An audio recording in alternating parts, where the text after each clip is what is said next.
नमस्कार दोस्तों। आर के स्टोरी प्रेजेंटिंग पृथ्वी का जन्म कैसे हुआ।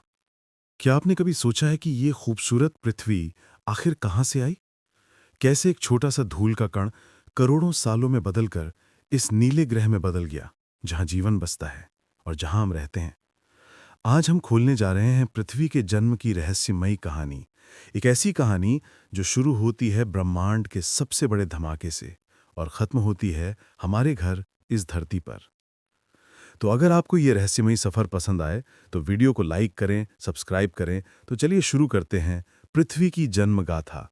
चलिए आज एक बहुत ही लंबे सफर पर चलते हैं। पूरे 4.5 अरब साल लंबे सफर पर। ये कहानी है हमारी अपनी पृथ्वी की, एकदम शुरुआत से लेकर आज तक। तो इस कहानी की शुरुआत करने के लिए जरा एक पल के लिए सोचें। जिस जगह पर हम अभी हैं, चाहे वो घर हो या ऑफिस, ये जगह हमेशा से ऐसी नहीं थी। इसकी अपनी एक कहानी है जो अरबों साल पुरानी है। और यकीन मानिए, ये कहानी किसी ड्रामा से कम नहीं है। यही जगह करोड़ों साल पहले 8,500 डिग्री सेल्सियस पर उबलते हुए लावे का समंदर थी। और फिर एक और दौर आया जब यही जगह लाखों सालों तक बर्फ की मोटी चादर से ढकी हुई थी। सुनने में अजीब लगता है ना, पर ये दोनों ही सच हैं। तो चलिए कहानी के पहले हिस्से से शुरू करते हैं, हमारी पृथ्वी का एक, कह सकते हैं, हिंसक जन्म। तो हुआ ये कि आज जहां हमारा सोलर सिस्टम है ना, वहां पहले सिर्फ धूल और गैस के बादल तैर रहे थे। फिर पास के ही एक तारे में एक जबरदस्त सुपरनोवा धमाका हुआ। उस धमाके की लहर ने इन बादलों को एक साथ दबाया, जिससे ग्रेविटी यानी गुरुत्वाकर्षण पैदा हुआ। और बस इसी ग्रेविटी ने बीच में हमारे सूरज को बनाया और आसपास के मलबे से पृथ्वी जैसे चट्टानी ग्रह बन गए। पर कहानी यहां खत्म नहीं हुई। हमारी नई नवेली पृथ्वी के साथ कुछ बहुत बड़ा होने वाला था। उस जमाने में थिया नाम का एक प्लैनेट, जो साइज में लगभग मंगल जितना था, वो सीधा हमारी पृथ्वी से आ टकराया। ये एक ऐसी टक्कर थी जिसने सब कुछ बदल दिया। इस जबरदस्त टक्कर से हुआ क्या?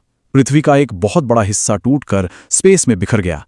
ये मलबा पृथ्वी के चारों ओर एक रिंग जैसा बन गया और धीरे धीरे ग्रेविटी ने अपना काम किया और ये सारा मलबा जुड़कर बन गया हमारा चांद। इतनी आग और तबाही के बाद सवाल ये उठता है कि एक पिघली हुई बेजान चट्टान पर जिंदगी की पहली चिंगारी आखिर जली कैसे? इसका जवाब आया अंतरिक्ष से। लाखों सालों तक पृथ्वी पर उल्कापिंडों की जैसे बारिश होती रही, और ये उल्कापिंड अपने साथ सिर्फ तबाही नहीं बल्कि जिंदगी का सामान लेकर आ रहे थे। क्या क्या था उसमें? नमक था, मिनरल्स थे, और सबसे कीमती तोहफा था पानी। और इसी पानी से बने हमारे महासागर। और इन्हीं गहरे समंदरों में, ज्वालामुखी के पास जहां गर्मी थी, वहीं जिंदगी ने पहली सांस ली। ये बहुत ही छोटे सिंगल सेल वाले जीव थे, माइक्रोब्स, जो ज्वालामुखी से निकलने वाले मिनरल्स को खाकर जिंदा रहते थे। अब एक मजेदार बात, जिस चीज के बिना आज हम जीने का सोच भी नहीं सकते, उसी ने एक जमाने में लगभग पूरी जिंदगी को खत्म ही कर दिया था। जी हां, हम बात कर रहे हैं ऑक्सीजन की। तो कहानी कुछ यूं है कि कुछ नए तरह के माइक्रोब्स पैदा हुए जिन्होंने सूरज की रोशनी से एनर्जी बनाना सीख लिया। इस प्रोसेस में वे वेस्ट प्रोडक्ट के तौर पर एक गैस छोड़ते थे, ऑक्सीजन। और इस ऑक्सीजन ने तो जैसे पूरी दुनिया ही पलट दी।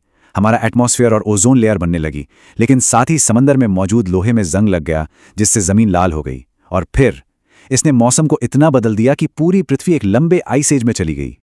इसे साइंटिस्ट स्नोबॉल अर्थ कहते हैं, मतलब एक बर्फ का गोला। क्योंकि नए एटमॉस्फेयर की वजह से हमारी पृथ्वी लाखों सालों तक पूरी तरह से जम गई थी। आखिरकार ज्वालामुखियों के फटने से जो गर्मी और गैसें निकली, उन्होंने इस बर्फ के दौर को तोड़ा। तो जब ये बर्फ पिघली तो जिंदगी ने एक नई करवट ली। अब बारी थी बड़े बड़े विशाल जीवों की, जिन्होंने इस धरती पर राज किया। इसके बाद तो मानो जिंदगी में एक धमाका सा हुआ। समुद्रों में कॉम्प्लेक्स जीव बनने लगे। फिर काई जैसे पौधों ने हिम्मत की और जमीन पर कदम रखा। तब तक सारी जमीन जुड़कर एक सुपर कॉन्टिनेंट बन चुकी थी, पेंजिया। फिर जानवर भी पानी से बाहर आए और यहीं से शुरुआत हुई डायनासोर के युग की। और क्या राज किया! करीब करीब 20 करोड़ सालों तक डायनासोर इस प्लैनेट के बेताज बादशाह थे। जमीन, समंदर, आसमान, हर जगह उन्हीं का कब्जा था। और इसी दौरान पेंजिया धीरे धीरे टूटकर आज के महाद्वीपों में बदल रहा था। उनका राज ऐसा लगता था जैसे कभी खत्म ही नहीं होगा।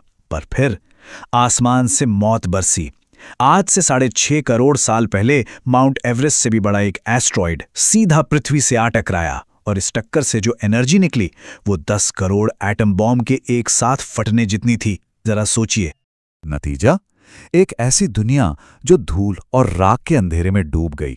सूरज की रोशनी नहीं, हर तरफ आग के तूफान और कड़ाके की ठंड। इस तबाही में ज्यादातर जिंदगी मिट गई, और डायनासोर भी। डायनासोर का खत्म होना किसी और के लिए एक नई शुरुआत थी। ये कहानी है हमारे यानी इंसानों के उदय की। तो इस तबाही से बचा कौन? बड़े और ताकतवर डायनासोर तो नहीं बचे। बचे वो जो छोटे थे और छुपे हुए थे। हमारे पुरखे, छोटे छोटे मैमल जो जमीन के नीचे रहते थे, वो इस महाविनाश से बच निकले।